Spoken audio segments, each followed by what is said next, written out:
Last week we began our 44th season of Farm Week, a tradition that goes all the way back to October 3rd, 1977. That Monday night so long ago, we ran our very first feature story, all about a widow in central Mississippi who raised cattle on her own and shared her ideas about life. I grew up on a farm with 12 of us, 9 boys and 3 girls, and I must have learned a great deal about some forms of farming, especially cotton farming at that time, and so it hasn't seemed too hard for me. My lawyer said when my husband died nearly 11 years ago for me to make no changes. And I said, "What do you mean?" And he said, "I mean for you to make no changes." I said, "What I'm going to do with all those black Angus cows that my husband has bought that we have." He said, "You're going to keep them. You know as much about it as he did." And I did. So I did keep them, and that I think has really meant almost the salvation of my life and my mind, because I was so busy I didn't have time to maybe grieve like I would have. I'm 81. I guess you might say I've been farming about nearly 11 years since my husband died. If I'm going to farm, I have no one to help. Therefore, I have to do whatever comes to be done. It matters not what it is. I have to find a way if I don't know how. I build my own gates, I hang them. I have a circular saw that I saw all the parts, measure all parts for a gate. Saw them all here at the house where I have electricity. Carry them to the place that I'm going to hang it.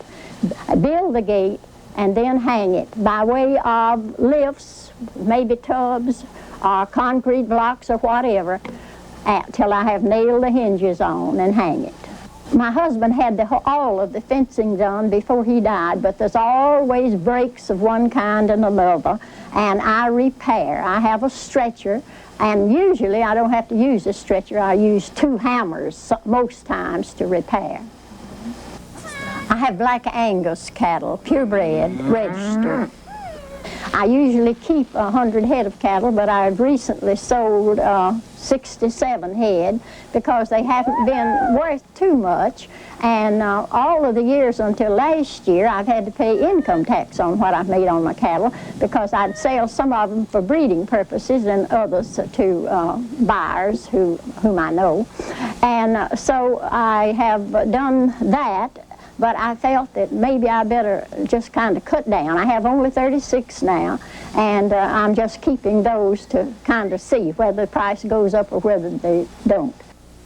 And I raise my hay. I have 16 acres that I have cut every year for hay, and I usually get from 1,500 to 2,000 bales of hay, and that's enough for my cattle that I keep. I have a large barn that my husband made troughs all the way through, and they're big enough to hold just one bale of hay after another.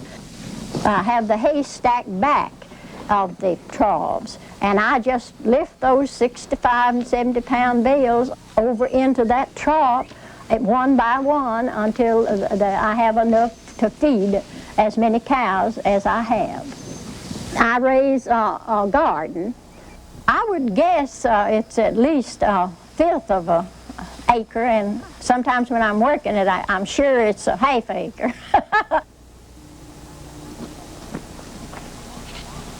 I've had to water it consistently. Luckily, I have a lake up over where my garden is, and that pipe, I stop up one end at the garden with a stick with a rag wrapped around it. Then I go up to the levee and I fill the pipe, the lead pipe, with water. Usually takes about 6 or 8 gallons to fill it. And then I stick a stick with a rag on it in that and keep it very tight until I wade down into the lake and put that under water with a rock on it, and then pull out the stick with the rag in it. Then I go back to the garden and pull the stick out there, and I have a great big inch of water coming out, and then I take pipes and put to the lead pipe, just shave them off and stick them in and water the whole garden.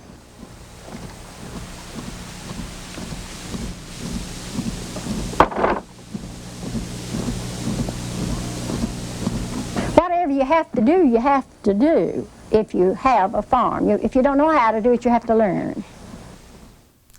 Definitely a trip back in time. Miss Thornton lived another 12 years after that story aired. She passed away at age 93 in 1989.